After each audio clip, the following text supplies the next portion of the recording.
Yes, it's Wednesday the 8th. Sorry, it's 8 p.m. on Wednesday the 30th September, and this is the Big Stomp Live. I am the Raggedyman, one of the few people on Earth who's not starring in Suicide Squad Reboot. And joining me tonight to stomp through the most captivating geek culture stories of the past month, we have three luminaries of their respective disciplines. And in no particular order, other than the running order, they are Lizzie. Mwah. Red-headed rambler and opinion transmitter. And they are Jenna. Right. Historian, podcaster, and beta reader wrangler. I'm never writing that sentence ever again. That was an overstretch on my part. And joining us from their 5-star wasteland bunker, we have Lewie. Hello. Greetings.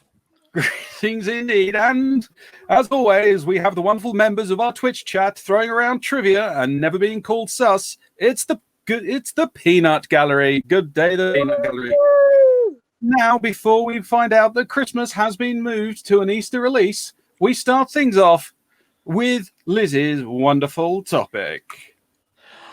So, my topic this evening is the Snyder Cut needs $7 million worth of reshoots for a apparently ready-to-go movie. Discuss. So, what can you tell us about this absolutely 100% ready-to-go film? So yeah, everyone was like, release the Snyder Cut, release the Snyder Cut, release the Snyder Cut. And they're like, yeah, we'll give you the Snyder Cut. It's completely ready to go. And then apparently it's like, oh wait, no, it's not actually ready to go. It needs to have $70 million worth of reshoots. And it's going to be basically a 4-hour movie released as 4 episodes of a mini-series on HBO Max. And then it will be also then shown as a full 4-hour movie. This would be the movie that he insisted existed and was just ready to go. And apparently everything that Joss Whedon shot is going. So they need to write a new ending for it. So, yeah. Sorry, he's writing a new ending? Yeah, it's going to have a new ending because if he had done it how he wanted to do it, it would have been the first movie in a double act. So there would have been Justice League that we saw in 2017 would have been part 1, and then in 2019 we would have got part 2, but of course that never happened. And yeah. Hang on. Yes, Lewie. Well, Lewie has a point. So for what seems to be, or who seems to be the only person that has never seen the Justice League, I haven't either. Doesn't know what we're talking about. Prepared as always. What's the brief overview of this, other than, like, I don't understand where Zack Snyder comes into this if Joss Whedon created the original. No, so Or did something with the original. So Zack Snyder was the original director of the Justice League movie that was to be released in 2017, but due to a family tragedy, he had to step down. Okay. And Joss Whedon took over. Right. But Joss Whedon changed Snyder's original villain. He made it brighter. He added more humor. He Joss Whedonified it, basically. And yeah, Snyder didn't like that or whatever, I'm not entirely sure of the ins and outs of it, but basically Snyder said, this is not the movie that I was going to release. And of course the fans all went, well, this movie was, well, crap. Bad. So we want to, it was awful. It was the worst movie I think I've seen in a long time. And that includes the Trash or Treasure movies. No, the Trash or Treasure movies are better than the Justice League movie. That's what I'm trying to say. So basically, Snyder said, this is not the movie that I wanted. So the fans were all on social media going, release the Snyder Cut, release the Snyder Cut. And they finally said, yeah, we're going to release the Snyder Cut. And it's ready to go. It just needs, editing together. And now apparently it needs $70 million worth of reshoots. So was it originally supposed to be 2 parts? Yes, it was supposed to be. It was supposed to be a 2-part feature. It was supposed to be Justice League 2017, and then we were going to get the second part in 2019. So why did Whedon taking over mean it then became a single movie? Because Warner Brothers said it needs to be cut down to 120 minutes or something. Let me just see if 2 hours. Yeah, it's to be cut down from whatever the hell. Well, I mean, 4-hour movie by the sounds of it. It needs to be cut down to a more manageable length. And wasn't it already like a 2.5 hour movie? Like the original release already a 2.5 hour movie anyway when it actually came out. No, running time of Justice League in 2017 was 120 minutes. Okay. And Zack Snyder's is going to be 4 hours. So 240. Is this this is the one that had the edit or the re-release, isn't it? With the additional content that made it a margin, rather than being a garbage movie, to a somewhat passable movie. Am I thinking? No, you're right. Is that the right thinking? Well, that's what his plan. The plan was that Snyder said my movie was better and it was ready to go, and so they were going to release it. But now apparently it's not ready to go because they need to shoot a whole load of it, including the ending. Oh yeah, sorry, but the Joss Whedon film was the one that got not a second release, but got a re-release with additional footage or additional. No, the Joss Whedon got released, and now Zack Snyder's trying to release his version, where he's taking out a whole bunch of the Joss Whedon stuff and bunging in 70 million of his. Oh, I thought there was an extended release of Justice League with that actually made it a better film, but my bad. I must be thinking of something else. Or they've decided to do the cinema release, the director's release, and the Zack Snyder release, because let's face it, a lot of people will buy anything which has got 30 seconds extra thrown on. It just sounds to me like he's really. I mean, 70 million that's a lot of money. That's another film. Yeah. And it's not just another film. That's a hell of a lot for TV. Essentially a TV film. I mean, Game of Thrones season 8. You can argue and decry the varying qualities of it, but that was 15 million an episode. So that's 5 hours worth of Game of Thrones for a 4-hour movie that apparently was ready to go. I'm not quite getting. And it's really weird, because obviously reshoots involve actors coming back, so probably a lot of that budget is going to be paying for Gal Gadot, Ben Affleck, Ray Fisher, Henry Cavill. Apparently Jason Momoa is not coming back, and apparently, I found conflicting sources on this whether Henry Cavill is actually returning to do any reshoots. What about Henry Cavill's CGI'd mustache? Are there any reports of that returning? That's going to have a really important developmental scene where we find out its entire origin. Yeah, no, because we're going to find out it wasn't actually Superman at all, and that was how we knew it was a clone or a robot or. Yeah, I mean, apparently also there were claims by Ray Fisher, who played Cyborg, that there was an unprofessional work environment on the first Justice League film with Joss Whedon, but Warner Media has publicly denied this, so it's all a case of he said, she said sort of thing. When you say unprofessional, what are we talking about? Because unprofessional covers a lot of ground. Let me just grab up the tweet. Yeah. Joss Whedon's on-set treatment of the cast and crew of Justice League was gross, abusive, unprofessional, and completely unacceptable. He was enabled in many ways by Jeff Johns and John Berg. Accountability. And he was a dick director rather basically, than... yeah. I think he was Joss Whedon, basically. Because, I mean, don't get me wrong, I used to really admire the man and his work, but then it turns out that actually he's a bit of a trash fire of a human being. He is a bit of a trash fire of a human being, but I'm just trying to establish if you're saying he was being, sexist, racist, whatever, or just a dick. Yeah, no, but in the grand scheme of cinema, being a bit of a dick to work with is actually, kind of low on the scale of arsehole. I mean, what's his face? Who did like Psycho? Alfred Hitchcock was apparently an absolute nightmare. Oh yeah, So, yeah. You know, but I like nobody knows really, like, unprofessional working environment. All that we have so far is that tweet. So we don't have any. Yeah, I can't seem to find no any nuance. actual. There's no actual stories. Like, other people might find it, but I have not been actually been able to find it personally. But talking about the 20 million reshoot, I've found a very good article that says 70 million is the cost of one of the Deadpool movies. Or a few John Wicks. It is 4.6 Ex Machinas, and 70 million is the cost of making the film Get Out 16 times. I would much rather 4.6 Ex Machinas. I know 4.6 Ex Machinas sounds amazing. I could. What? How many Get Outs did you say?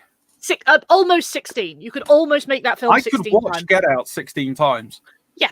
Frankly, you'd probably have more fun than watching. And this is on top of a $300 million budget previously. This has gone from a nice little shoe in for HBO, because we talked about this previously in the whole remake thing. We were discussing it was going to be a nice little do a bit of a reskin, push it out during the lockdown. All you need to do is a bit of color correction, blah blah blah, and now it's become. Oh no, it's not slated for release till early to mid 2021. Yeah. This seems to have mutated horribly. Yeah, like for a ready to go release, it's like, I'm sorry, do we know what ready to go actually means? I wonder. Hang on. We got Decadan, July 21. So that's enough time. That's the shooting schedule of a new movie. Mm-hmm. Apparently, the shooting is all happening this October. It's all happening in like the 4 weeks of October during a pandemic. So they're all going to be in their own green screen pods. So it's going to be Star Wars 3. So theoretically, we've got 2 Batman films shooting. Well, I know the Batman isn't currently shooting at the moment, but we've got 2 Batman films theoretically shooting at the same time. So the Ben Affleck Batman and now what would have been the Robert Pattinson Batman, depending on what's happening with that. That's still going ahead, I thought. Yeah, but hasn't it been not cancelled, but it's been put on hiatus for the time being, just because Pattinson's apparently contracted COVID. Ooh, watch out! I mean, I'd sort of moved away from the conversation, but no, it's fine. Oh no, we're stomping all over the place. It's like we're not professionals or something. I've been called a lot of things, but never professional. But the idea of the new Batman being introduced and then the old Batman coming back for a redo, because then the old Batman's turning up in the new Flash movie. It's the thing is that continuity is as screwed. My head hurts. Is as screwed as DC Comics, so we are going to have Crisis on Infinite DC Universe coming up. Can they just release Wonder Woman 84 now? Yeah, I just want that. I know Wonder Woman 1984, as far as I'm aware, has no problems whatsoever. It's scheduled for release as normal. It's all fine. Everything's going well. So we should at least have that. But they keep delaying it. Well, yes, because they want to make their money back from COVID. Because, funnily enough, they have discovered that releasing things like Mulan and Tenant. I'm calling it Tenant, whatever the hell that movie is called. They both released under very drastically different methods and barely broke even during lockdown. Apparently, according to things that I've read, they barely broke even. They made their budgets but they didn't do as well as like Disney, or I don't actually know who released Tenant, whatever the hell. And so for Mulan, you're already paying for your Disney Plus subscription, and then you had to pay a 20 quid extra to watch it. Yeah, don't even get me started on that. Oh no, don't get me started. Whereas like HBO Max is, I think, $12 a month, which is not even the price of an average cinema ticket. And you get a 4-hour movie for that. Yeah, we got Tenets at 28.3 million. Mulan is around, excluding subscriptions, Mulan is at around 60 million on a 200 million, and that's 60 million global. So let's hope they got a lot of subscriptions. But the thing, we don't know how much subscription came through. Someone's going to have crunched the numbers. They obviously think that this has to be worth it. But like this, the thing is, like, okay, I know there was the big campaign, Release the Snyder Cut, but this movie was not popular with anyone. It has a 40% rating on Rotten Tomatoes. But that's the thing, though. It became instantly popular amongst the fanboys because they were hyped up. They were hyped up for it being the best thing since sliced bread.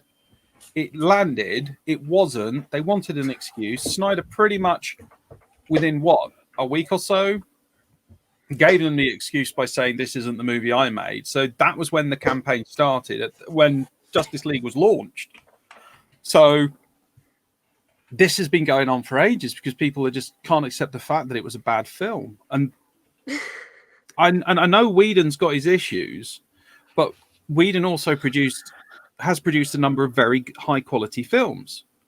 I mean, he was on the Avengers stuff. He made good stuff that made bank. Mm-hmm. So whilst I'm not going to say whether or not he was great to work with or whatever, I'm assuming he was always an arsehole. He can do good work. Yo. So the point I'm going to make about Whedon doing the Avengers, would it have really mattered? Because ultimately that was an ongoing film series, as it were, with all the independent films. So would it have mattered if it was Joss Whedon, or would it have mattered if it was, I don't know, Zack Snyder or whoever else? Like, could it have been anyone involved with the Avengers movies, and would it have still done as well? Because I mean, people wanted to see, like, I mean, I didn't grow up, but like I remember the Iron Man 1, which I think was the first in the Marvel films. So would it have gotten to a point where, like, I mean, I wasn't even that bothered about the Marvel films, but I still went to see the last one just because I wanted to see it come to fruition. So my point is would it have really mattered if it was Joss Whedon or not? See, for me, it is a good question, because for me, everyone was always like, if a film is successful, the director gets all the credit, but if the film is bad, the director gets all the blame. And I mean, has anyone ever sat through the credits of a major Hollywood movie? There's a lot of people involved in it. Yeah, I mean, come on, we've all seen a Marvel movie, so we've all sat through the credits. You mean sat through the credits and actually paid attention? Yeah, but like, there's it's not like, if a director's got a bad script, there's not a lot they can do with it. If the edit, like, if it gets edited badly, like, you know, so as you say, like, if it had been anyone but Joss Whedon doing the film, would it have been as good? Yeah, because I think it had a pretty decent script. I think you've also, because this is always going to get compared to Marvel. I think you have to say I'm going to mispronounce this so badly.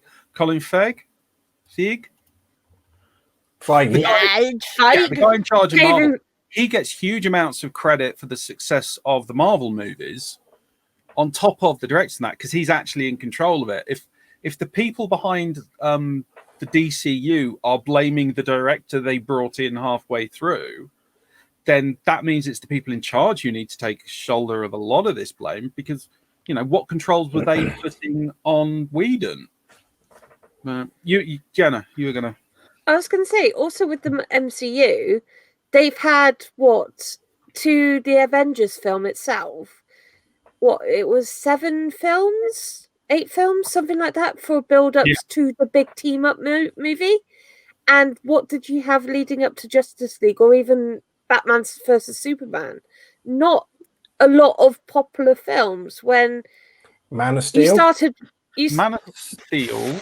It was popular, but it wasn't as big as like Iron Man then got, and then Thor, and then comparing it to how much they worked and built, and they had solid foundations, while DC or Warner Brothers just seemed to think, well, if we put these bricks on a sandy beach, we're sure to build a good house like Marvel, when it doesn't work like that. Yeah, so it seems like DC basically tried to get what Marvel or the MCU had, but didn't want to put any of the work in, so they skipped straight to the end, and it didn't work. So also, and it's evident that it didn't work.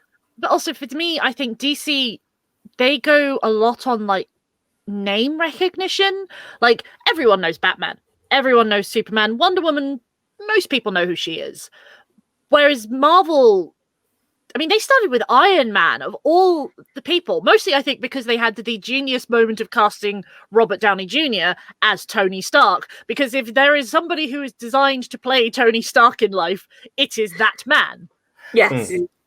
Marvel, because of its licensing agreements, Marvel started with a whole bunch of essentially, well, at that stage, other than Captain America, C-list comic stars. They had been big as the Avengers, but by themselves they weren't that big. Captain America had brand recognition. That was it. Decadan points out they'd done Man of Steel, Batman versus Superman, Suicide Squad, which I'm going to take as a tenuous link because that was really away from the rest of the Justice League verse, and Wonder Woman. And then they jumped straight in. As he said, didn't have the Flash or Aquaman. Those guys hadn't had their movie. With the Avengers, the only two characters we really got introduced to were Black Widow, who'd already been in a number of the movies, and Hawkeye. Who had also been in 4 previously as well. Oh, yeah. So they'd already even the new tier characters had been introduced. So and it's only really with the later Avengers films, like when you get to Age of Ultron and Civil War. Well, Civil War's a Captain America film, where you are introducing big players during other people's films. So you do have Black Panther being introduced. You do have Wanda, and you have Quicksilver, who obviously pops up pretty quickly. Black Panther was a second in Civil War. Black Panther was the secondary character. Yeah. I mean, like Cyborg, who is part of the Justice League for whatever reason. Mark's comment. You had these big top tier characters who were introduced inside of the Justice League. That didn't work. Yeah. A comment on here. I need to read out from Mark. Josh has always had a reputation for a particular brand of humor and language. That brand didn't work very well with that brand worked very well with actors like Downey Jr. Perhaps wasn't a great mix with DC. Yeah, you could practically see the weld marks in that movie where it jumped between the styles. It did feel like two movies well together. I also heard that with the Marvel films, there were a few arguments about the characters with Joss Whedon. Like, I'm sure I heard that Chris Evans was arguing about, well, this is not what we've been doing with Captain America. Can you see the other films? And Joss Whedon was going, no, but this is my interpretation of Captain America. When it's kind of, Again, for me, that goes back to my comment. It's whoever's in charge of the movies as a whole. Yeah. They get the director in to do the job. I'm not saying Joss Whedon's not an arse. I'm saying whoever's handling the producing it needs to take responsibility. But I do think with the Marvel movies, like, they had the backup of going, no. money has been made doing the character like this. This is how the character is done. You can add little bits and tweaks on if you like, but you cannot change the fundamental, because they didn't change. Like, the characters evolved through the Marvel Universe films. Like, they did evolve. They became, but you would evolve going through all that stuff. Whereas DC films, I hate pretty much every DC film beyond the Nolan North Batmans. I despise them so much, except Wonder Woman. Wonder Woman is the only thing that has saved DC filming, because but Wonder Woman is a great example of how to do an origin story. Yeah. Like, and to set a film in World War One as well, which, yep. Funny enough, as a historian, I was very happy about. But the point I want to make is that Wonder Woman is aware of her source material. Yeah. Marvel movies are aware of the source material. They may deviate slightly from it, but not enough that it makes you go, hang on. Whereas, yeah, the DCU movies, like the Justice League movie, as previously mentioned, and I promised to not go on a rant on it, what the hell is Cyborg doing in there? Because he's never been a member of the Justice League. Never been a member of Doom Patrol, and he worked out brilliant there. Anyway, Louis, you were going to say? I was going to say, like you were saying about how you despise almost all of the DCU. The only thing I actually like from DC are the TV series. So, as Andrew will attest, so Doom Patrol is just absolutely perfect television, comic book television, should I say. Swamp Thing should have been brilliant. Unfortunately, well, we all know what happened with that. What else was there? Constantine, which got cancelled. I mean, that was absolutely superb. And Matt Ryan was pretty much made, apart from his janky accent, was pretty much made to play Constantine. So I don't understand how there's such a big disparity between the movie universe and between the TV universe. It just I don't understand how they can get it so right with TV and so wrong with movies. So I'm going to get a bit of a nerd hat on here for a minute. So the DCU has this thing called...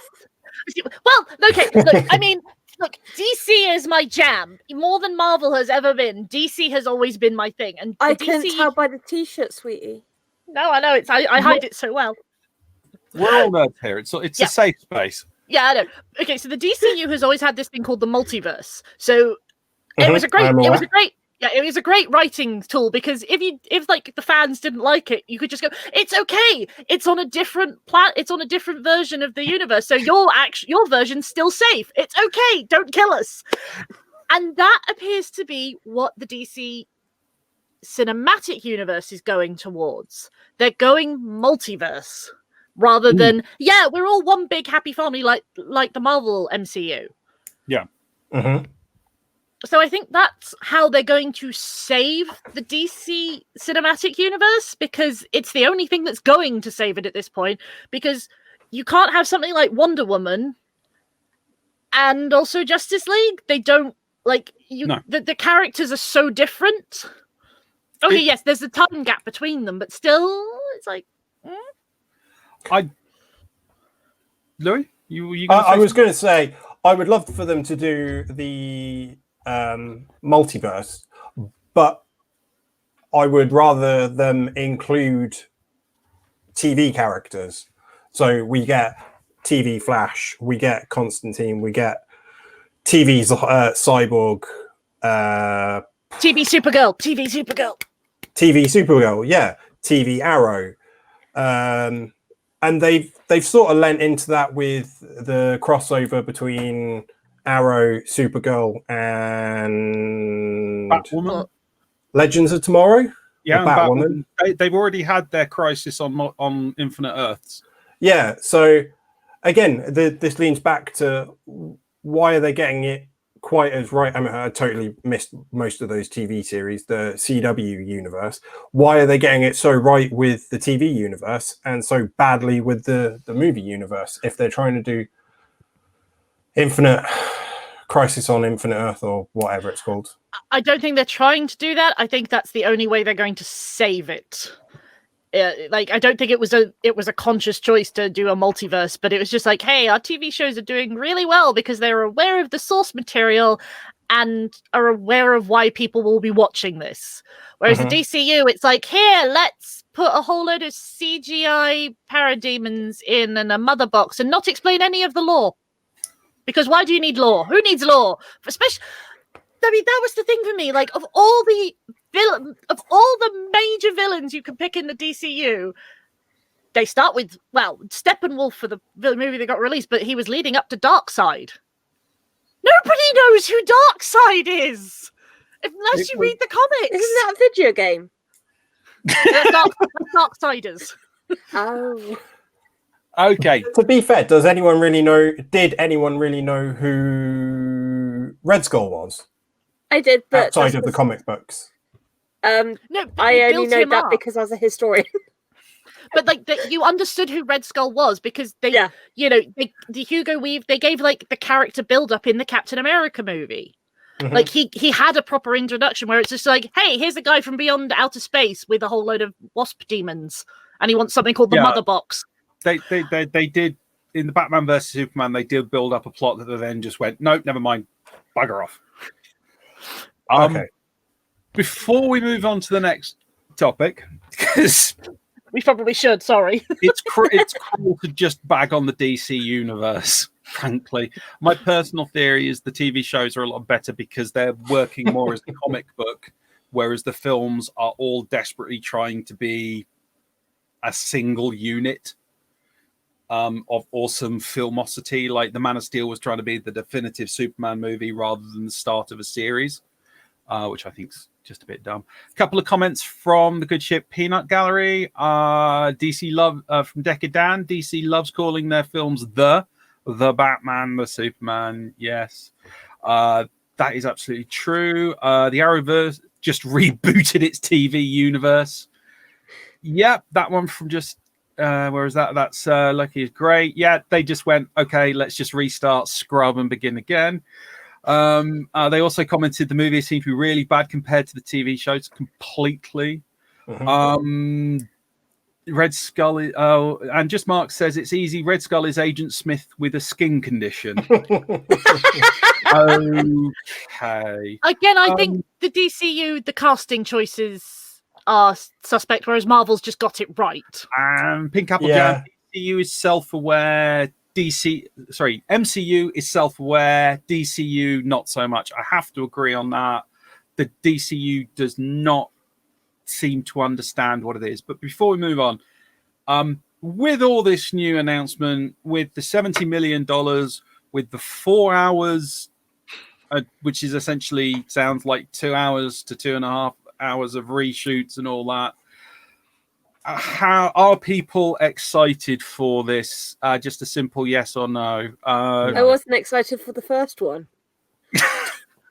So you're still just like, yeah, not for me. I'm like, Wonder Woman, cool. Nah. Yeah. No, I'm talking explicitly the Snyder Cut. No, I know. That's the only interest point I had. Adding an extra 2 and a bit hours on is not going to save that trash fire of a movie. I was going to say I had no interest in the original, but I mean, 4 hours is a long time to watch a movie. Like I could do a lot more interesting things. I could sit and watch Woodwarp. So I've got a farm on Stardew that really needs looking after. Yeah, I mean, I've got little plastic models that I need to paint. So yeah, and I think Lyco absolutely crowns it off. I loved the cartoon Justice League show years ago. Yeah, they've done it better. They've done it elsewhere. That's 70. I mean, it might work. We'll find out. Anyway, he says, moving on. Ooh, time for something move else. on. Move on. What do we have? The long-awaited Attack the Block and Mickey Mouse crossover that we've all been. I have Attack the Block is an absolute. That was when I just went, oh, that boy is going to be huge, and then he was. Okay, introduce us to this. As it's actually Black History Month starting tomorrow, I wanted to find a do a discussion of Black representation, and John Boyega being the absolute what's the right word, winner that he is, basically did a interview with GQ recently, which has Lizzie, you might be pleased to know, has some lovely pictures of him all throughout, so I would highly recommend looking at it. Where he's come out and said about the fact of he's basically criticised Disney for the portrayal of Finn, where they were promising him like one thing with the character and like main character status kind of thing, and wanted to really deal with the representation, but then you have he was sort of a big deal in the first film and then sort of slowly sort of not disappeared. He was still a big part of it, but he would never sort of seem to reach his potential. Obviously, I've been on here before to talk about Finn and Poe and the missed opportunity of representation through them two, that both the actors seem to actually want to do as well. And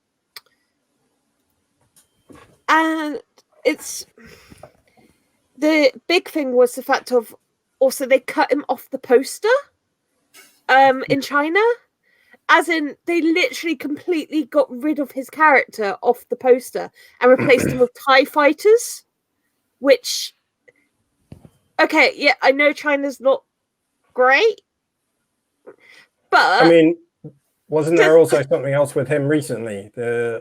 In China, the advert that they basically ripped off his entire advert and reshot it. Yeah.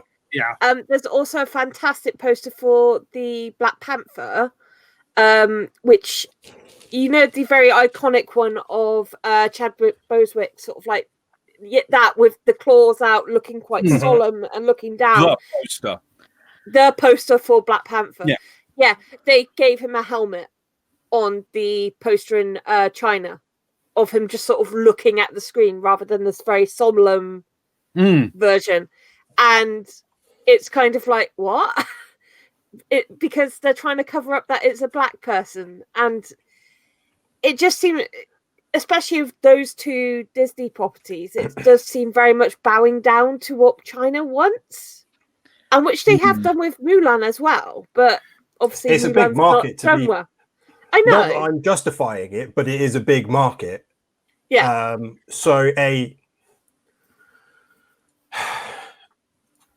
I hate to say this, so minor changes, I don't mean that they're minor, but what in a business sense, what they would consider minor changes would potentially increase their revenue. So whilst I don't agree with it,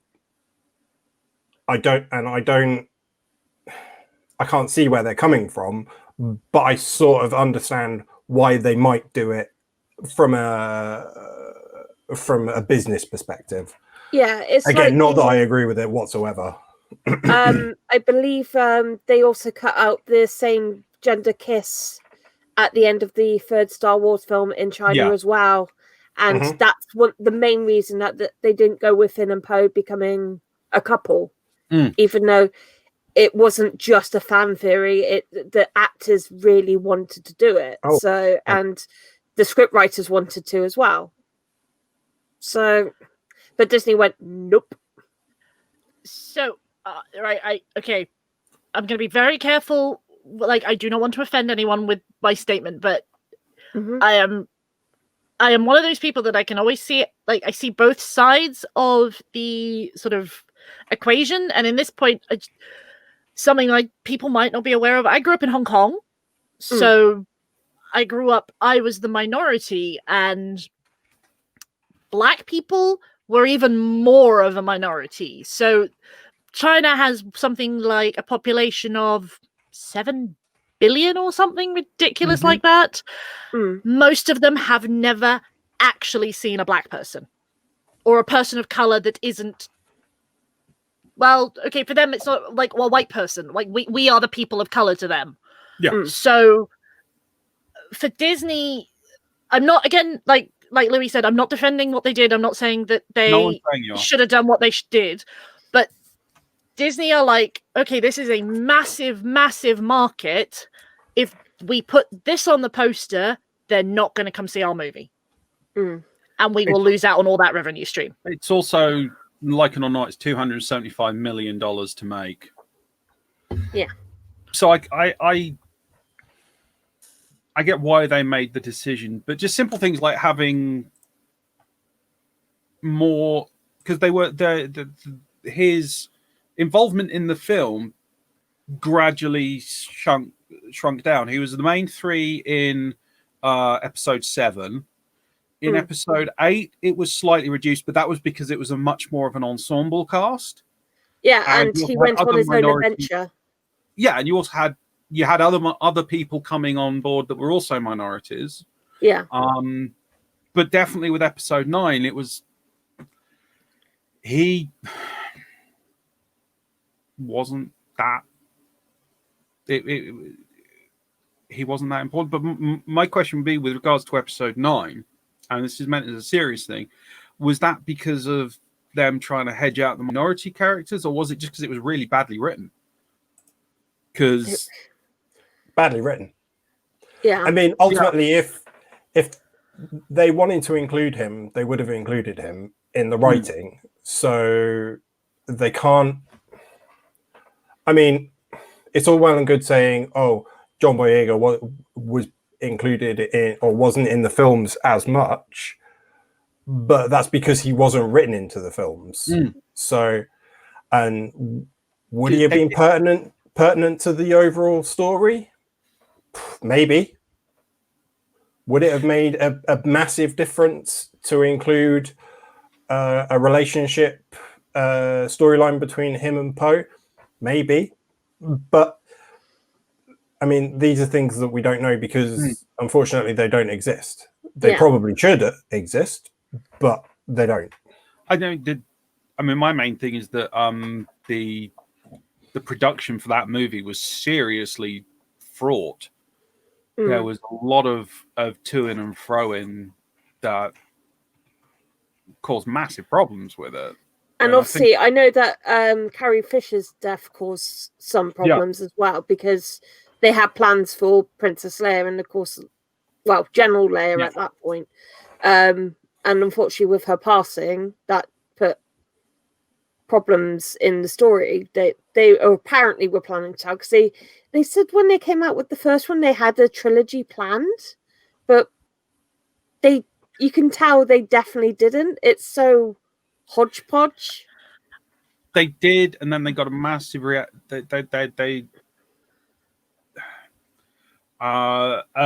Gamer, writing wasn't good. Star Wars needed their own Kevin Feige to guide the narrative. Yeah, they got in J.J. Abrams, and J.J. Abrams is a fucking hack. But that was the problem. He did a very good but very rip-off episode 7. They did something different with episode 8, and then they went back. They dragged J.J. Abrams back in very rapidly to simplify things and do a very linear, simplistic. Dakadan, not necessarily a hack, just a competent director. No, he is a hack, and I'll explain to you fully another time, especially his mystery box theory. Is it because he looks like one of the chuds from The Big Bang Theory? It's because he is the devil. Anyway, Redhead, you had to say. So I am freely going to admit I have not seen any of the new Star Wars movies. Fair enough. Okay. I'm not a Star Wars fan. Like, I'm a Trekker or Trekkie, whichever one you want to use. I use both. So, but from what I remember of the original Star Wars trilogy, but I'm more invested in Star. Okay. Like, I have watched some Star Wars, but I haven't watched any of the recent ones because, be honest with you, they didn't appeal to me. Like the trailers still and stuff. But I've watched the originals trilogy, and I seem to remember there was only one person of color in that one. Yeah. And he he was there and then he was gone. So it's not like they haven't got previous form. It's true. The actual quote from Boyega was, what I would say to Disney is, don't bring out a black character, market them to be much more important in the franchise than they are, and then have them pushed to the side. It's not good. I'll say it straight up. Yeah. Right. Okay. That makes more sense than... So marketing, I get where he's coming from. Like marketing him as being, I hate to use this phrase, but as being the token black guy, and then pushing him to one side. I can obviously, I can understand his beef with that, as it were. I can totally understand his beef, because I think token. Possibly a bit unfair. When the original trailer came out, we had a female Jedi, we had a black stormtrooper. It felt very different. It was very push forward. It was a lot more exciting. I think it was just this is going to be a whole new, for which of a better phrase, palette of characters. This is going to open things up. The fact that in 8 you had a very female-centric cast, including you also had what's her name from Game of Thrones being the big chunky stormtrooper. Gwendolyn Christie. Yeah, being the big ass stormtrooper. Just that kind of stuff. She was wasted as well. She was definitely wasted. Oh yeah. I can see where it's coming from though, because they did absolutely push that as being, this is new, this is different, this is exciting, and then they just slowly got rid of all that. They had some. They seem to be marketing Finn, Poe, and Rey as the new Luke, Leia, and Han Solo, with Poe as Han, Rey as Luke, and so technically Finn was Leia, but it wasn't treated like that, and they did the character. Obviously, Rey got to stay in the spotlight, but even the representation that came from Rey is really good. I can say that as a mum, because although my daughter hasn't actually watched the films, she knows who Rey is. Yeah, she knows the character. She has some dolls. She's seen the little animated shorts that they've done, and she absolutely is obsessed with Rey and loves her and thinks she's awesome and is amazed by the lightsaber. And it felt like they were trying to do that for Finn, for little black boys, but they just never got there, which was, especially because he was handling a lightsaber as well at one point, and then they seemed to completely drop that as well. Yeah. One of the other comments from the interview, I'm just going to read up a couple of things from the peanut gallery first. Dakadan, Disney called the shots. Disney thought they knew how to make Star Wars films and failed spectacularly. I've seen how much money they made. I wish I could fail that spectacularly. I didn't like the movies as much as the other stuff. I sat there, I enjoyed them. They were great. But they're not as brilliant. Just Mark, I'm sure everyone remembers the diatribe about people of color in Star Wars from Chasing Amy. Nope, I don't. Literally no idea. No, he loves that. He loves that film. He's unaware that a lot of people haven't seen it. And like I have seen it, I just can't remember. Even Rebels, like I says, even Rebels and the Clone Wars shows were better than episode 7, 8, or 9. Harsh. I thought 7 was pretty good. I really liked 8. The one thing I'd say, which is against Mr. Boyega, is in that same interview, he said, "I'm the only cast member who had their own unique experience of that franchise based on their race." I'm going to have to disagree because of Kelly Marie Tran. Yeah. She had a worse experience. I don't know what he means by their own unique experience, but technically everyone's had their own unique experience. Yeah, I just think he's possibly I'd like a clarification of him, because she went from pretty much top tier character to person in the background in the next movie. Yeah. And how much of that was because a whole load of people just went, oh my God, an Asian woman, no, kill. And they were just so tango down because they hadn't got rid of the black guy playing a stormtrooper, but they were sure as hell going to get rid of the Asian woman. And boy, did that anger me. So a friend of mine who does watch Star Wars described the most recent trilogy as their foray into wokeness. It was Disney trying to prove to the kids that, hey, Star Wars is woke, and we have like people of color and different ethnicities and different sexualities. And then, of course, the fanboys hated it, so they were like, no, it's fine. They were just there for handy wavy reasons, and now look, here's your normal homogenized mush of Star Wars. And then they wonder why it again failed, but it failed spectacularly because, as you say, Andrew, I'd love to fail that badly. Yeah. I mean, they all made comparable amounts of money, but I agree with the foray into wokeness in that they dipped their toes into it, got a whole bunch of people invested in it, and then just played it safe. Yeah, and made a comment. They reacted to the audience feedback just to make sure they make their money. Rise of Skywalker is an apology to those fans that got so annoyed for a slight change in their protected lore. Yeah. They did pretty well with Rogue One. That was pretty damn cool. They seem to have bowed down to a very, very vocal, small minority of people. But unfortunately, they were the loudest, and a lot of them were on the right. And yeah, so they have views going into that don't mix with multiculturalism anyway. Like, girls shouldn't be Jedis. What?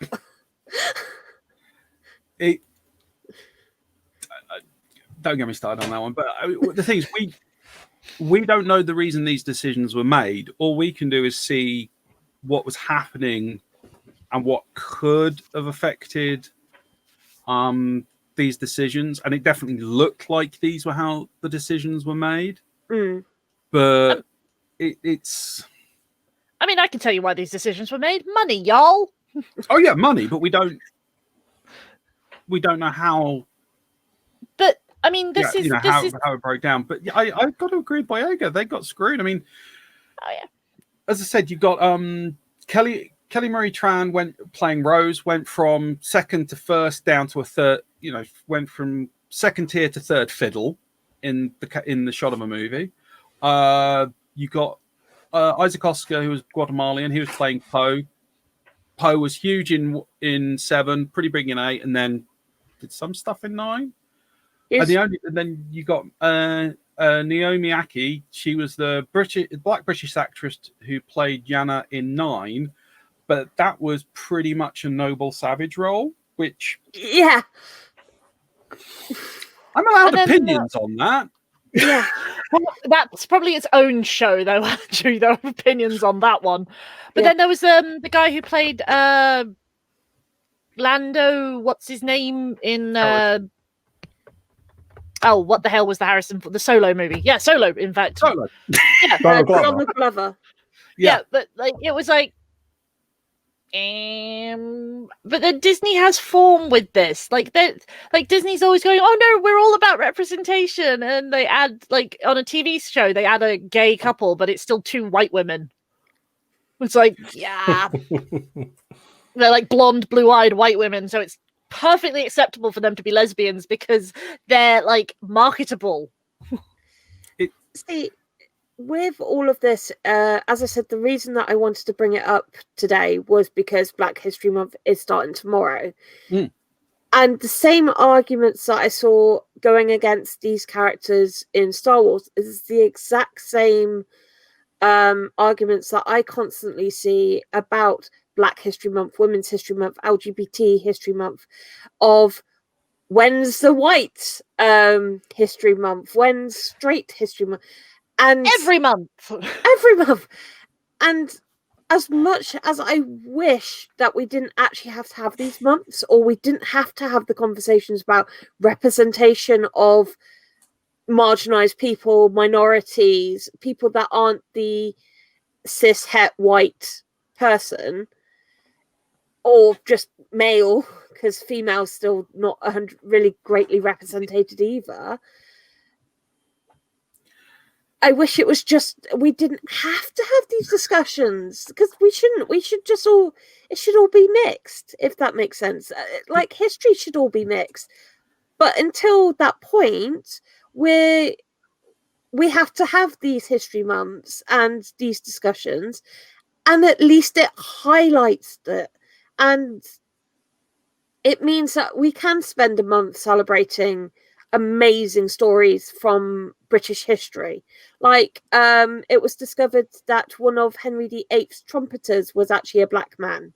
So when people say black people have only recently come here, or anyone of a different ethnic minority, it's like, no, that people of a different race or a slightly different skin color have been here since Britain, even before Britain was Britain. Well, isn't there that there's an English queen who was of, they believe, Moorish descent, which, you know, is history speak for black people. Well, Moorish is more Muslim. Yeah, well, but it's like not. I thought the Moors were North Africa. Forgive me if I'm wrong. I thought Moors were North African Muslim. But North Africa tends to be a mixture of Middle Eastern and black people. But even Middle Eastern, that's not white. It's people of color. Yeah. Yeah. Sorry. No. Don't. My. I have a question. Have you guys heard about the letterboxes this month? No. Oh yes. No. Yes. Being painted black. England is now about to fall to its knees because some letterboxes in 4 cities have been painted black for a month.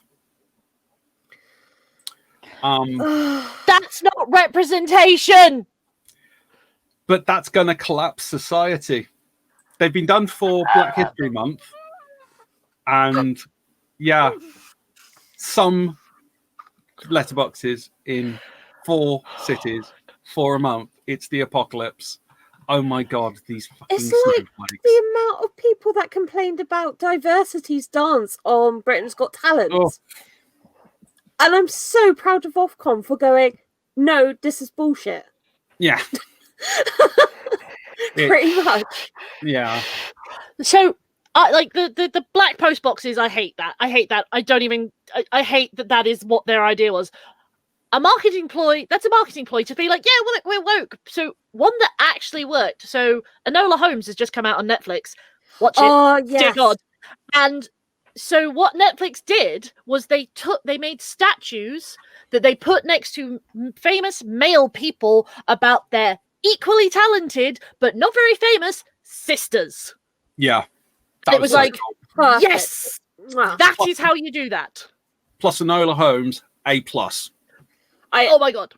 Has lots of people of colour in it as well. I need to speak to Hugh because I want it to go on our list for real history. So I think there's currently a bit of a. I was talking to Station Controller because there seems to be a lot of people doing reviews of doing reviews of Enola Holmes. A quick comment from Mark Quinn. They are awesome. I presume he's talking about either the advertising or just Enola Holmes as a whole. Also, read the books. I agree about tokenism, but I like tokenism when it manages to irritate gammons that much. And it's the post office. They did something really visible for Black History. That's probably made more people aware of Black History than anything else.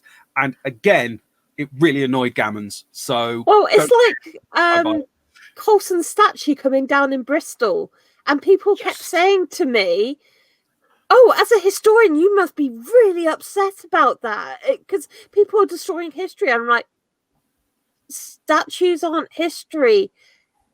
The taking down of the statue has actually brought more discussion about Britain and Bristol's really dark past.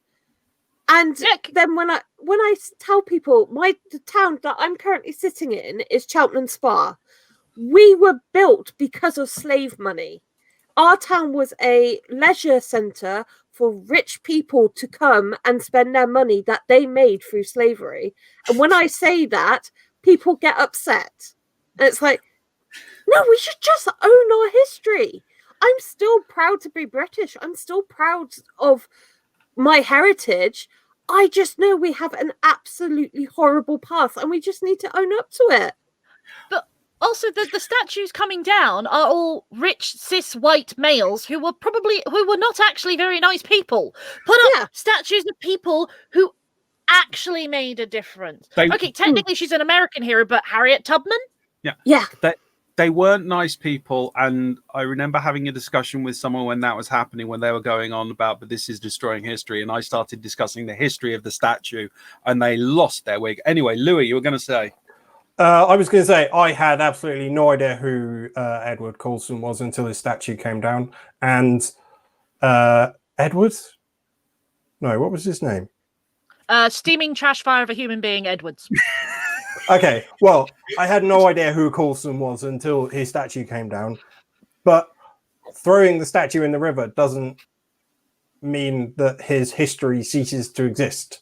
He still existed as a person, and a lot of the questionably good things that he did with bad money still exist and are still things that happened. So, yeah, this argument of... you're destroying history is just total nonsense. And the not British Museum, Bristol's museum has actually gone and got the statue back from the river. They've gone and salvaged it. They're going to put it in the museum, surrounded by the protest signs, because it's now a big, important part of Bristol's history. And they're going to put up context and explain who this person was. It's like my dad complained at me about the vandalism of Churchill's monument, and it's like, well, one, Churchill's monument gets vandalized whenever a football match happens, a protest, no matter what, but because it was to do with the Black Lives Matter movement, of course it was posted everywhere with the "was racist" thing. I mean, he was. Like, he is. I've had to start saying Churchill was an interesting person rather than a problematic person, because at least that lets me start to have the conversation. I have to judge my language so properly with right-wing people. It's annoying.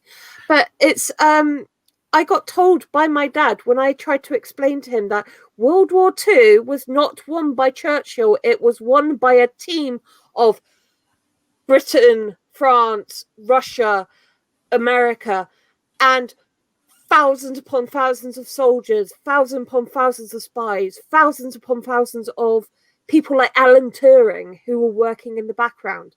It was not won by Churchill. He had an important role, but you can sum it up by saying it was a very good team effort. And my dad turned around to me and said, I don't know history. I've got a degree over there. That's a 2-1. I'm about to start my master's in queer history at Goldsmiths, which is a prestigious university for history. Yeah. I know my shit. And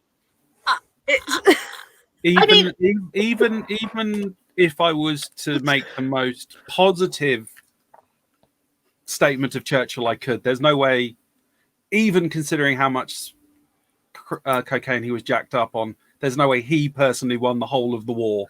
No, don't forget the champagne as well. While the rest of the country was suffering from rationing, he was drinking Paul Roger champagne and dining on ice cream and roasts in the war rooms under Whitehall. He did bring in the national minimum wage. He Yeah, but he was also sexist, racist, and misogynistic. Yes. Good Margaret Does Thatcher balance out the others. Margaret Thatcher helped invent Mr. Whippy ice cream. Yes. There is one or two nice things about absolute tyrants of history. Hitler liked dogs. Yes, and was a vegetarian. And actually not a bad I have artist. books up there about him. Before we start going through the entire of history, because that's a little bit outside our scope, we're going to talk about real history about it. We're going to move on to something relatively historical that's happened recently. Here we go. That was a quick. Let's stop all talking the about history. Benjamins. This won me points on the quiz smash. Lewie is going to make it rain to us. Okay, so anyone who has even a passing interest in video games will have seen that earlier this month, Microsoft bought ZeniMax Media, not Bethesda. Well, yes, Bethesda, but a lot of people are incorrectly reporting as they bought Bethesda. So ZeniMax Media is the parent company of a number of smaller studios, one of which does include Bethesda, also includes ID, Arcane. I think there's 8 studios altogether. 8 studios, Machine Gun, Tango, and ZeniMax Online as well. Yeah, which is just their online services for The Elder Scrolls Online and Fallout 76. So yeah, essentially, Microsoft now own the intellectual properties such as Doom or the Doom franchise. They now own the Elder Scrolls series. They own some new IPs such as Starfield, which is going to be Fallout / the Elder Scrolls in space.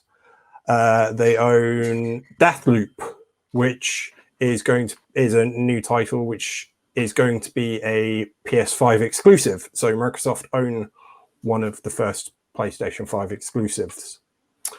They also own Tokyo Deathwire, which is another PS5 exclusive.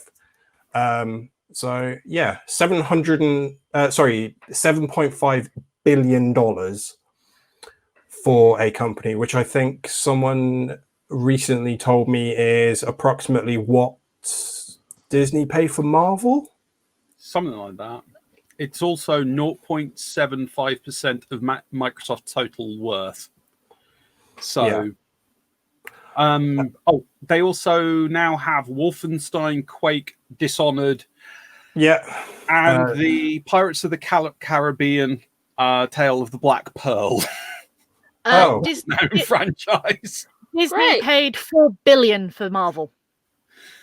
Oh, okay. Excellent. So, yeah, nearly double the amount.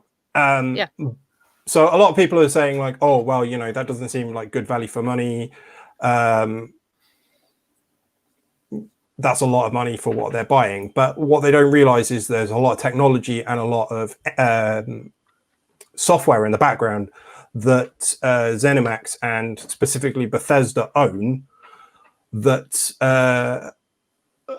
will be quite important to Microsoft going forward. So I think it's Bethesda's Orion streaming software. I mean, Microsoft already have a streaming platform, but to have another platform that they can then incorporate, which could potentially mean that we see like a Netflix type service on PCs for Microsoft titles. They own the new engine that's going to be used in Starfield and The Elder Scrolls 6, which is due out in like 2022, I believe. And Starfield potentially next year. There's also the Fallout engine, which, regardless of your opinions on Fallout, the game, the engine is technically incredibly proficient. Oh yeah, I mean it's a solid engine, and I think they've used the same engine since Morrowind, maybe. Yeah. I can't remember, but up to Fallout 4, and then I think they used a slightly modified version of the same engine for 76, which is their online game. So. And also, excitingly enough, I think Microsoft owns Obsidian, so Obsidian now have the chance to make Fallout New Vegas 2. Well, yes. I mean, that's another thing that so obviously Obsidian are currently working on Avowed. But by all accounts, they don't have anything lined up for after that, which I think comes out next year. So it'll be interesting to see if they do another Fallout title or if they do a New Vegas 2. I mean, I'm personally leaning towards a Fallout 5 rather than a Fallout, rather than a New Vegas 2. Yeah, but I want it to be an Obsidian Fallout game, not a Bethesda Fallout game. I mean, you got the Outer Worlds, which is essentially a Fallout game, but in space. But I want my Fallout game to be a Fallout game. Like, I liked New Vegas, and I really liked 3. 4, I've never actually finished 4 because I get bored about 2 hours in, and I played about an hour of 76, and I didn't like it. Didn't like it. See, I'm wondering if.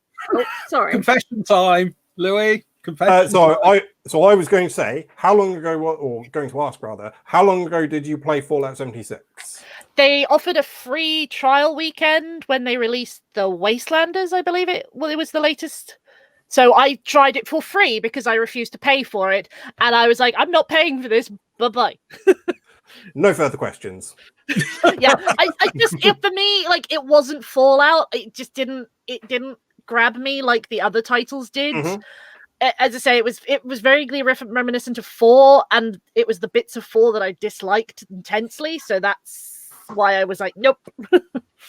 I mean, I will openly admit that I'm a 76 apologist. I hated it originally, but since the Wastelanders patch, which came out in April this year, I believe, April time, I think I've maybe put about 450 hours into it. So you like the game? Yeah. So yeah. I mean, and I'm currently looking forward to upcoming patches as well. So they seem to have been working on that. I mean, the one thing I'd say is, are you worried about any changes to it now that Microsoft has taken over? Because I know people were doing their traditional reasoned, oh my god, it's only going to be available on the Xbox, screaming to the hills. Absolutely not. Microsoft. So, I mean, in my opinion, Microsoft are one of the more consumer-friendly game companies, or rather, Xbox is one of the more consumer-friendly game companies. Both they and Bethesda have said that they want they want their games available to everyone. So this is Pete Hines, who is the boss of no. Hold on. Who am I talking about? One of the bosses of Microsoft has recently said that they want their games available to everyone. Todd Howard, who is the boss of Bethesda Game Studios, has also said that they want all their games available to as many people as possible. I would imagine that making currently existing titles currently existing franchises. So you're talking about Doom, Fallout, Elder Scrolls, Dishonored, maybe if they ever make another one. I can't ever see them making these games exclusive, or these franchises exclusive to the Xbox console, because it would be business suicide. I mean, Decadent pointed out they bought Minecraft for 2.5 bill or something like that, and didn't exclusive it. So that's 2.5 for a single game, which you'd think would instantly go exclusive, and they didn't. It's not just a single game, because they bought the franchise, and they also bought. Oh, there was another game. It was called like Scrolls or something.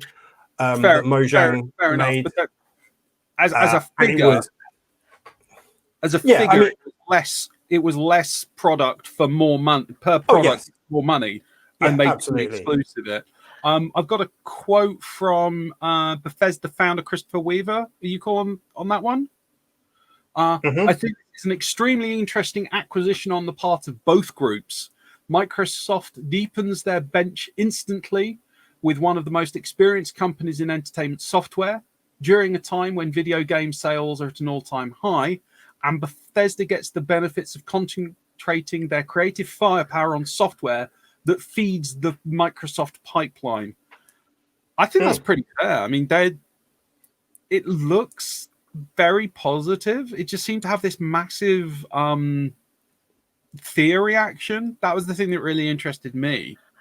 The thing that I found was it was from a lot of PlayStation players. So, I mean, for my sins, I frequent some of the Fallout and Bethesda subreddits, and there are a lot of people who are saying, "Oh my God, I'm going to cancel my yearly subscription to Fallout 76 or the Elder Scrolls Online." Why? Like, what valid reason have you got? Oh, well, you know, now Microsoft owns it. They're going to stop supporting it on the PlayStation. Absolutely nowhere have they said that they're going to do that. Why would they stop supporting a game that they currently have at least a 2-year roadmap put in place for 2021, and they're now making plans for 2022. So it's ridiculous. Sorry, Jenna, please. Very quickly, there is a reason I am holding a Miss Marvel. Okay. The Marvel Avengers game and how PlayStation locked down Spider-Man. And I think that a lot of PlayStation fans are scared that Microsoft are going to do what PS did to Sony. Sony did to Microsoft, if that makes sense. I mean, that's why I'm holding a Miss Marvel. Yeah, no, absolutely. I mean, my response to that would be is that Sony are one of the lesser consumer friendly. I mean, despite their spiel of being for the players, they frequently lock down their games. So, I mean, yeah. I only play PlayStation exclusives on PlayStation. The rest that I play is with Xbox, because as someone that's autistic and has other neurodiverse disabilities, I find the Xbox a lot more friendlier to use. And the PlayStation just confuses me a bit. So it just means that my trophy case is Spider-Man, Tales of Symphonia, and those sort of things, rather than any of the other games that I can find on Microsoft. I'm even waiting for Final Fantasy VII to be released on Xbox. Yeah, same. Instead of playing it, because I much rather play on a system that's friendlier to me. I don't get not software companies, but hardware companies who lock down games now forever. I can understand an exclusive period, like 1 or 2 months or maybe 3. That's fine. But you're leaving money on the table? I think a lot of them do launch exclusives because the hardware is now essentially a sales platform. So they need to get the thing initially. I know, but it's still. No, I get where you're coming from. Just as a quick retort to that. So the whole reason that they lock games down to specific consoles is they expect those games to be system sellers. So, for instance, they expected Spider-Man to be a console seller, but it absolutely wasn't. I mean, it's a great game by all accounts. Not really my cup of tea, but fair enough.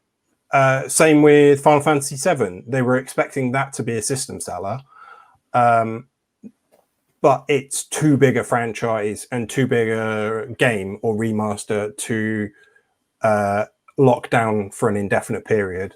So anyway, sorry, please. I know. Sorry. But Microsoft have never been exclusive to the Xbox, because most Xbox titles you can also get on PC. So they've never just been like, yep, you can only play it on an Xbox. You can play it on PC if you like with an Xbox controller. Fair enough. Sony is the only one that I ever really think of that you can only ever play a title on a Sony machine. The only other one is Nintendo. Yeah, but Nintendo are a different thing, because you can play Nintendo games on other consoles. It doesn't have. It's like, there might be Nintendo consoles, but you've got options. Maybe you can play on your phone. And as I pointed out to someone on a subreddit, at least it wasn't EA. That's a pretty low bar.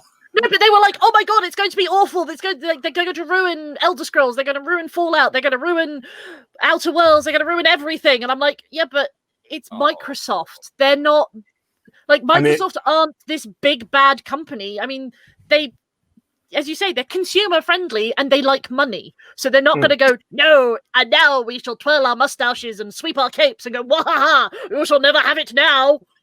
I don't think PlayStation are doing that either as much. No, that was more my impression of EA, sorry. Yeah. I mean, so they're just doing it with Spider-Man. Yeah.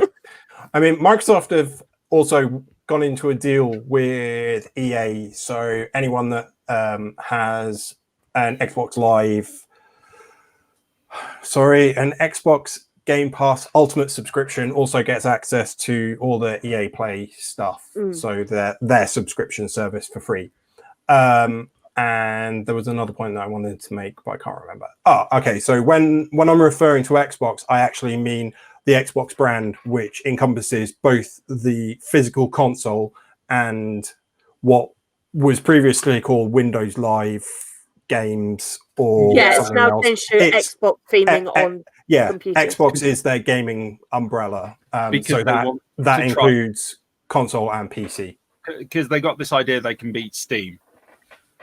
And it's working. Really? Yeah, they're doing quite well. Seems to be. Because I can play Forza Horizon, for instance, which is a Microsoft exclusive title, with someone on PC. I can play Gears of War with someone on PC. Well, again, it's another Microsoft exclusive title. Okay. You can play Evie, who is obsessed with Minecraft, can play Minecraft with other people on different consoles. Which, when she's wanting to speak to her friends, and obviously when she's online, we're vetting who's going to be with her because she's 6. It's amazing that she can. I think she's managed to play with someone who had it on the Switch. And that cross compatibility is amazing. So Microsoft Realms is the system in place. So essentially, you can play. I mean, we're kind of going off track a little bit. Sorry, but fine. No, not at all. So Minecraft Realms means that you can then play Minecraft on the Switch, PlayStation, Xbox, PC, the Xbox version on the PC, or the Windows 10 version on the PC, rather than the Java version, which is the original version, or you can play on Android, and you can play them all together. So like a Switch player and an Android player can play together on the same world. Whereas PlayStation, for instance, won't allow, I think it's Rocket League. So you can't play Rocket League between a PC player and a PlayStation player, or you can't play. I think it's Fortnite is another one that you can't play crossplay, whereas you can play Fortnite crossplay with Xbox, PC, Switch, I believe. I'm not 100% certain. I'm not a Fortnite player because I'm not a teenager. So, I mean, that's one of the other things when I say like Microsoft are a consumer-friendly company. I mean, no company is consumer-friendly. They just want your money. No. But they are more consumer-friendly than, say, Sony or Nintendo to a lesser extent.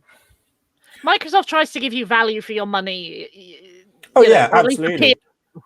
And I mean, Game Pass Ultimate, which is their I suppose most recent endeavor into that, is a prime example. So you can get access to something like 200 games for free. Free being, I think it's like $11.99 a month, or maybe £60 a year, something crazy like that. My husband has it, and as long as he's logged into the console, or because we've got 2 Xboxes, we've got one in the bedroom, one in the living room, and he's set the one in the bedroom as his home console, and the one downstairs is just the one he logs into. So it means no matter which Xbox I'm on, I can access his Ultimate and just play the game, which is a great system. So it means for £11-ish, I guess, I've got both the whole family. So because all 3 of us are gamers, we've got access to tons of games, which is great for us. So, I mean, if you were the unscrupulous type, you could potentially share your password with another person, and you could set their console as your home console, and your console as their home console, and you could potentially share games and Game Pass subscriptions. I mean, if you were that way inclined, not that I would ever recommend doing that. No. I did find one other comment on this from official sources. Microsoft's CEO said, I'm not even going to try that. Satya Nadella said he would consider buying even more studios in the future, as they look to firm up its gaming proposition on the eve of the Xbox Series X launch. So it looks like Microsoft are just going shopping crazy. They're doing a Disney. Well, you've got that much money, and it seems to make money in return. Well, is it a good cost of money? Because for that money, they could make 10.7 redos of Justice League. They could, or they could buy. I may have done the maths. They could also buy approximately 7,500 billion penny chews, and I know which I'd rather have. But they're not a penny anymore. A couple of good comments from the Good Ship Peanut Gallery. Tony P Gamer, I have the Ultimate subscription. The gays are coming out on it, and they're really good. Where the Peanut Gallery has been going mental tonight. That's why I've been throwing them up. Here we go. Console Tribal Wall rears its ugly head again. Daka Dan. Yes, it's always. I know a few, from MQuinn UK, I know a few folks who buy Nintendos to play Zelda games and not much else. Yeah, I've heard it referred to as a Zelda box before. I've heard people refer to it as Smash boxes because they just play Smash and that's it. Yeah. I mean, I bought mine as a Pokemon box. It just so happened. Sorry, my daughter's named Evie. We kind of have to play Pokemon. From Just Mark, exclusive games are always a losing proposition. It divides the audience into 2 camps, and that creates the possibility of you being on the losing side. I don't know. The exclusives have been around. If done right, they seem to work, and a lot of people have made money by making 2 false camps and having them out. Having angry teenage boys yells at each other at who bought the better console. Seems to be a pretty. At the end of the day, a lot of people just buy both. Yeah. Yeah, but the thing is, the console wars happened because it used to be that your parents would buy you one console. Yeah. And if you bought the wrong one, you had to somehow convince yourself that no, you had the right one and everyone else was wrong. But I mean, being white and middle class enough to afford any of the consoles, like I have a PlayStation 4 because there were games I wanted to play on it, but I used to have an Xbox, but there isn't anything on the Xbox that I want to play enough to have an Xbox right now because I'm a PC gamer predominantly because, if I have the console claw hands, I get if I play it too long. Look, I'm disabled, and gaming with a controller is harder than gaming with a keyboard and mouse. No one's screen. I think it's definitely an interesting move, and the only thing I will say is,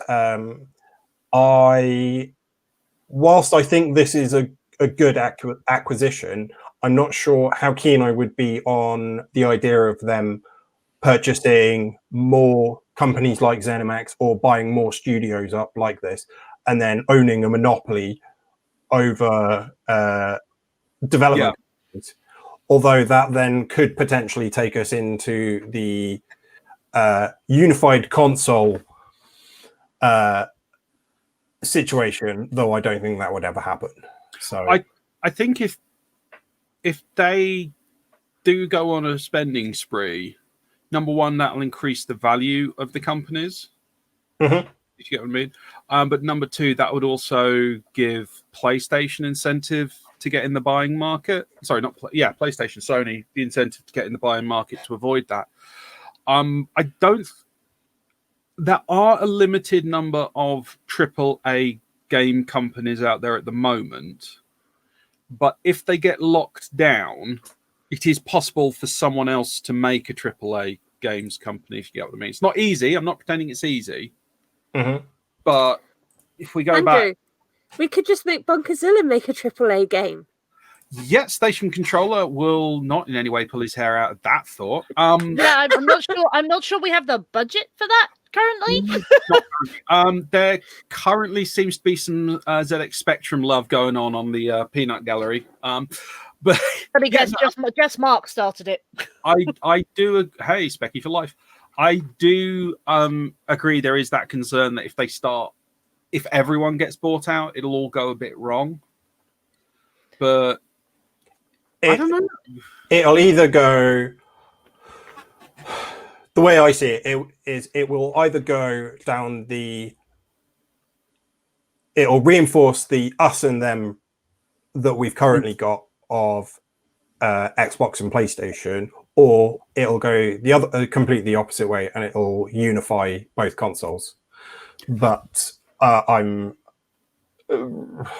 not. I think I don't have much hope on the latter. Let's put it that way. Yeah, I mean, and then we'll have world peace, and Trump will become a feminist vegan. I think one of the interesting things with the ZeniMax is they seem to have, from a lot of the chatter going on about it, it seems to be extensively not just the IP, the intellectual properties. A lot of it is a tech purchase. Mm. So yeah. I think they're trying to buy in tools, because it's probably cheaper for them to buy them in, and then get some return on it. But I just I don't think there are that many companies with that much technology that Microsoft would want to buy. No. So I mean, as I said earlier, one of the big things that they bought is the new. So as Todd Howard described it, the new engine for Starfield and the Elder Scrolls 6 is the next leap from whatever it was, one of the early, I think it was not Morrowind. Was it Morrowind and then Oblivion? I'm not an Elder Scrolls fan, so yes. So going from it was Morrowind then Oblivion. Okay, so it was going for the leap is going from whatever this means to anyone that actually knows it. The leap going from Morrowind to Oblivion. That's what this leap is going to be. So they're talking about the inclusion of like AI characters, NPCs, and that kind of thing. So yeah. Are they going to release Skyrim again? Are they going to release Skyrim again? It's entirely possible. I mean, there's absolutely no reason why they couldn't release another version in whatever their new engine would be. I don't see why they would, but then I don't see why they would release it on the Amazon Echo. So yeah, you can play it with Alexa. Alexa basically runs you your own D&D session of playing Skyrim. Okay. I could actually see them licensing out that engine to Sony systems. That would be a very interesting situation. I think some of it from that front is, how's Sony going to respond to this? Does Sony even need to respond to this? I don't think they do. And I don't, to be honest, I think Sony are just going to carry on doing their own thing.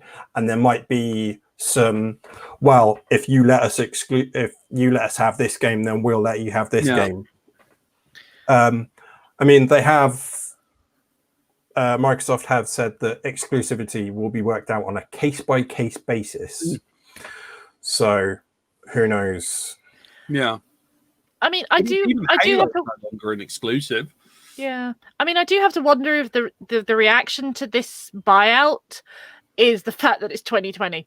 If it had happened in any other year, would people have just been like, huh, this could be interesting? Like, there's always going to be that, oh my God, everything is terrible, people. But let's be honest, perhaps the year may have something to do with the, we're all doomed. I think, yeah. I would not be surprised if that was some of it. So this has apparently been in the works since June, July time, and there was rumors about. So basically, they ZeniMax removed all of their board members from their website, and that there was rumors of them going. I think it's called an IPO. Initial public offering shares.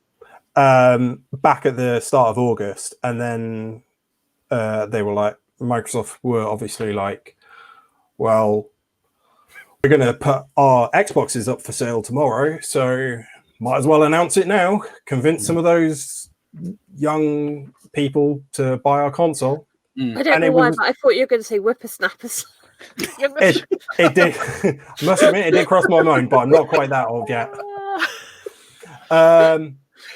Yeah, so it makes sense. But one thing we're forgetting, and not many people are actually mentioning, is this deal hasn't been closed. It's still open. So it's still open. They haven't. It has to go for a third party, third party something or other, basically, and it has to be accredited. So it's probably not going to be until the middle of next year that this actually gets signed off. I think, so they got it could still fall through. Due diligence will still be there, but if they've announced it, consider they're all in on it. Oh yeah, absolutely. Both Microsoft and Bethesda are all in. Sorry, not Bethesda. I keep saying that. ZeniMax are all in. And I mean, one of the prime things at the moment is that they are releasing or adding Doom Eternal, which was one of their biggest selling games this year, to Game Pass. So, and that's still a relatively new title. So I'd be thoroughly surprised if they didn't go ahead with this. Yeah. But there is a small possibility that it might not. I'm wondering. Decadent Eternal came out in Easter, so that's been out. We'll see what's going on with that. I'm wondering if this could actually help Bethesda, because they'll now have a shitload more money. Mm-hmm. They'll have Microsoft talent available to them. Bethesda has got a bit of a bad rep recently for releasing games with unexpected features on launch day, shall we say? I mean, the whole Bethesda, is it a feature, is it a bug thing, has been around since Morrowind and beyond. Yeah. I mean, some of that is because with the scale of game they've got, you can't effectively QA something that huge. Yeah. No, I disagree, because look at games like Red Dead Redemption. Not that saying that was flawless. But that was flying horses. That was a large game, but it was still nowhere near as buggy as 76 was when that came out, or Fallout 4 when that came out. I mean, Skyrim, they're still finding bugs in Skyrim, despite the fact it is now available on pretty much everything. It's still bugged. What was that? We had a comment. Whoever wants to to make claim to it, please do. Someone from the Peanut Gallery commented that some of the bugs are really useful and make the game easier to play. Yeah, absolutely. But that happens in all games. You have those. What's the word for it? Exploits. Thank you. But that's yeah. Also, the whole fun of a Bethesda game is going, hey, have you run into this bug? Oh no, have you run into this bug? No, how did you get that? And it's like, well, the giant yeeted me across the map. So if you're you're saying if Microsoft like lend them their QA division for the weekend, that will actually be a detriment because a Bethesda game will launch without bugs and everyone will just be like, oh my god, I tried everything and I didn't turn into a giant flying watermelon. No, I think if a Bethesda game gets released without a bug, I think that is a good thing. But I think it's a bit like Stockholm Syndrome, that we love the games and we just have to defend them, because if not, we'll just sit in the corner and cry a lot. Okay. Yeah, Lewie gets it. Like I'm more of a Elder Scrolls fan than I am a Fallout, but I've played Fallout. Yeah. But it's like Kangaroos with rocket launchers is probably not the weirdest thing that's happened in a Fallout game or a Skyrim game. But like, you can go do cheese rolling in Skyrim. I mean, you can actually go cheese rolling in Skyrim, but it's like, let's be honest, like Bethesda games have never really been about realism, have they? Because you can't, in a real world situation, you can't carry around 468 wheels of cheese and scarf them all down in like under a second to regain your health. I'll try. I think your tummy will die. It's a risk I'm willing to take. Lewie, you were going to say something. So I was I was going to say yes, I am a Fallout / Bethesda apologist, and I can admit that they are broken games, but I will defend them. The other thing I was going to say is, so where more so with 76, less so with the Elder Scrolls Online, by all accounts, is where it's gone as games as a service or a game as a service over an extended period of time. Every monthly patch that fixes a load of bugs then introduces a whole load more new bugs. So just recently, for instance, there were bugs where it was killing entire parts of the story because it was just locking these areas off. Wow, I mean, Pink Apple Jam has pretty much just summed me up there. Broken things are still lovable. I was going to say, isn't that all of us? Yeah. I'm married. I think Fallout 76 suffered from what I call the Peter Molyneux syndrome, which is that sounds which is basically we think about it, the Fable franchise. Peter Molyneux promised us all these amazing things, and we bought it. So we bought the game. Real-time growing trees. That's the one that we'll always stay with. Yeah, and like freedom of, freedom. You can talk trees that grow in real time.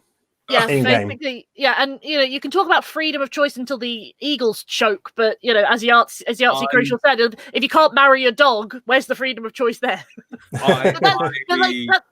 That's why I call it the Peter Molyneux syndrome, because they really needed to get him a ball gag and permanently affix it to him, because every time he opened his mouth, he promised stuff that the poor people making the game was just like, we can't do that. And I think the problem is that Todd Howard and other people for Bethesda hyped Fallout 76 up so much that what was launched, it was never going to meet expectations. And because because all Bethesda games are buggy and broken when they release, it's part of their charm. But because it was so hyped up and so buggy and broken, it was just instantly Star Citizen, No Man's Sky, doing those two shout outs from the Peanut Gallery. So there is a point with me where I just hear so much about open world and free choice. Something triggers and I just go, nope, they're not going to deliver that. And I have not been wrong so far. So, I mean, the Xbox itself was a prime example of, so Fallout 76 is one of these things where they've turned it around. So it was buggy and broken and just a horrible game. And when it came out, I hated it. couldn't even look at it. No Man's Sky is another one. When that came out, it was buggy, broken. It promised a lot and didn't deliver. The Xbox, when that came out, it was buggy. It promised a lot. They tried to make it do a lot of things that it either couldn't do or it didn't need to do. And they've turned that around. So I'm thinking that the Microsoft purchase, linking it back into what we were actually talking about, rather than Segways. The Microsoft purchase of ZeniMax Media can only be a good thing, because it's not studios like Bethesda and Arcane, who are AAA studios, now have more access to resources, QA, and just manpower in general. But on the flip side of that, Microsoft now have access to, like I said earlier, the game streaming platform, which is Bethesda's Orion, this new engine that they keep talking about. So yeah, it's a good purchase for both parties. Let's put it that way. It's going to be interesting to see what changes they do and don't make. If any. I mean, one of the major change. Well, I mean, they've already said that Bethesda will remain an independent company, and you can see that with companies like Mojang. Trying to think who else. The guys behind Gears of War and sorry. I said, is Bungie still like a separate company under Microsoft's umbrella, or did they just buy Halo? No, Bungie are the guys behind Destiny. Yeah, but they did Halo initially, didn't they? Yeah, initially Halo, and then I can't remember. I'm not 100% on the details. They're now doing their own thing, but I think Destiny's ended up on the Destiny 2 ended up on just recently on Game Pass, yeah. So that's on the Blizzard loader, because it keeps on trying to convince me that I have a copy of it and I should play it, and I'm like, nope, not happening.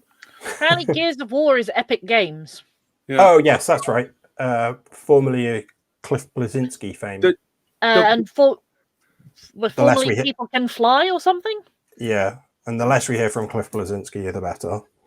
The one thing I found very interesting was the number of people who are like, oh my god, the entirety of genre X is gone. It is now sold to Microsoft, which was just a wonderful example of myopia. Because like Doom, yeah, it's great. Wolfenstein, yeah, you know, you get to kill Nazis all day. Never not going to be fun. There's people just like, oh, this one game defines the entire genre, and I'm just like, no. Gonna be honest with you, Jenna, I don't think you'd enjoy Wolfenstein as a historian. Yeah, just as a historian. It's alternate history. Alternate history is fun. Yes. I mean, you do get to punch Hitler in the face in space in one of them. Robot Mecha Hitler hit the face in the space, yes. As someone my master's is going to be the representation of LGBT voices at Holocaust memorials and museums. Yeah, getting to punch Hitler in the face is going to be lovely. Yeah, I heard a fun little story. Somebody posted that everyone who went to a concentration camp that had the pink triangle got sent to prison afterwards because they were still illegal. It's like, really? Yeah. Just when you think history can't get any worse, it proves you wrong. It can. I'm a historian. It does. I know. Away from the absolute horrors of history. Somehow I managed to get it there all the time. It's like a magical ability. Yes, Jenna, there we go. We're having a perfectly lovely conversation. Then Jenna reminds us that history was awful. And we'll start talking about representation again, and I'll bring up the disabled card. Make us all cry. Hey, I also have the disabled card. I mean, theoretically, Fallout is based in a.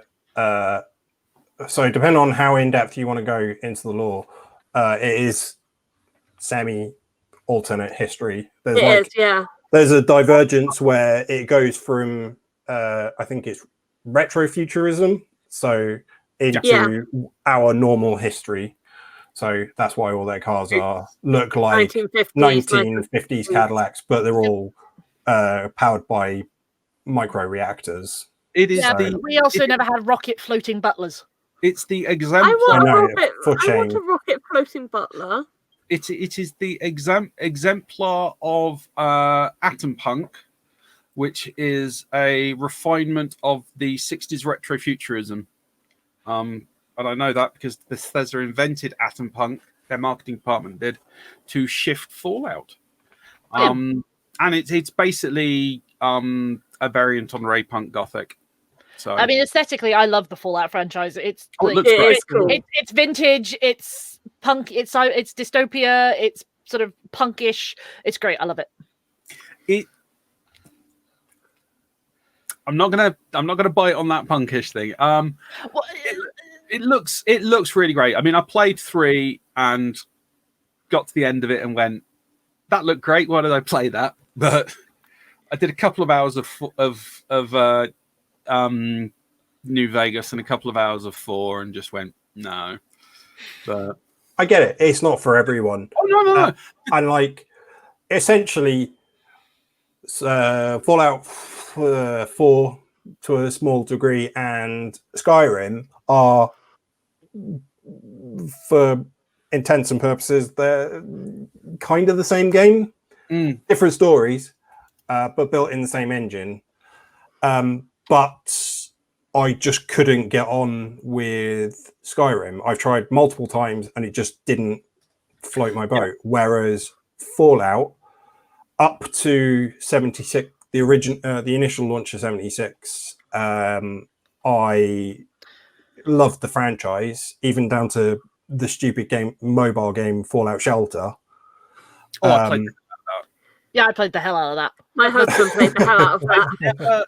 I've never hated a Fallout game. I've always, whenever I've been playing it, I have totally got why other people love it. Mm-hmm. I don't regret the time I spent playing it. The only regret I've got is that it didn't click, if you get what I mean. Yeah, no, that's fair enough. I'm not gonna bag on them. They're solid games. They're just ones that I just went, the payoff just wasn't there. But I know when I played. Oh, sorry. When you had that giant mech vaporizing all the commies, and at the end of Fallout 3, that was cool. I've played I don't know how many hours of this. Turn around the corner, Armageddon is unleashed. Yeah, okay, I'm sold. That was honestly I wasn't angry with it. I was just got to the end of it and I was like, oh yeah, I got to see a giant robot. I mean, the ending itself wasn't great, but the robot made up for it. Yeah, they fixed the ending in DLC. That actually makes a reappearance in Fallout 4 towards the end. I might give it a look. I think I got to when he met the sun and I just packed it in because it was so disappointing. I will say in Fallout 4 I got addicted to the building bases and stuff. I hate that so much. I got really addicted to it. I would absolutely love a Sims equivalent of base building from Fallout 4 and 76. And they're actually introducing a camp feature in 76, not in the next patch, in the November patch, which will include a bigger build area so you can build bigger and better bases as interior cells, and it won't crash the server horribly. I'm not going to touch it because unfortunately I just get stupidly addicted to things, so it's like no. I need things with endings. I mean, Fallout games, I'm sold. If you give me dog meat, I'm sold. But if you give me base buildings, I'm yeeting you into the sun. I hate base building. We have got 5 minutes to go to the 2-hour mark, and and of course, Pink Apple Jam has turned the entire of the peanut gallery into a conversation about how Neo Yokio is underrated. So Neo Whatito? What? Neo Yokio. Never heard of it. It's the anime with Jaden Smith. Anyway. Nope. Decadan. Okay. It's Decadan. Anyway, that was the big stomp for September here in the Bunkazilla bunker. So let's give a big thank you to Lizzie. That's not Lizzie. No. Oh, my beard's coming quite well. Wow, Lizzie's very handsome. I know. I'm very smart. What have you been up to recently? Not a huge amount. Painting little plastic men, building things to help me paint little plastic men, and playing far too much Fallout 76. Are you still streaming your Fallout 76? I'm not, but I am sort of tempted to go back to it. Where would people find you? So you can find me at Lewie_Kong on Twitter, Instagram, and Twitch. Did you enjoy being in the Big Stomp? I did. Yay! Can't ask much more than that. Okay. And a big thank you to Lizzie. Actually got it right this time. I was going to say, no, that's Jenna. Oh, no, come on, Jenna. He's at least got your name right this time. Yeah, I know. It's a miracle. That's Jenna. That's Liz. This is great for when people are listening to audio. Right. Hit us. So you can away before I cut your feed. You can find me here on the Bunkazilla channel every Sunday from 6 playing Dragon Age Origins at the moment. We're on to Awakening, and oh yeah. And also come find me on the 14th of October when I get to run the Big Stomp. Oh dear. And hi. Thank you very much for taking part. What's your sign off? So obviously come listen to me on Real History, where I just talk about history with fellow co-host UK David. We are about to start recording our season 3, which is going to start with Black History Month, with our first episode actually being Princess and the Frog, which is very exciting. We've got some more special guests coming up that we're currently organising from the world of academia.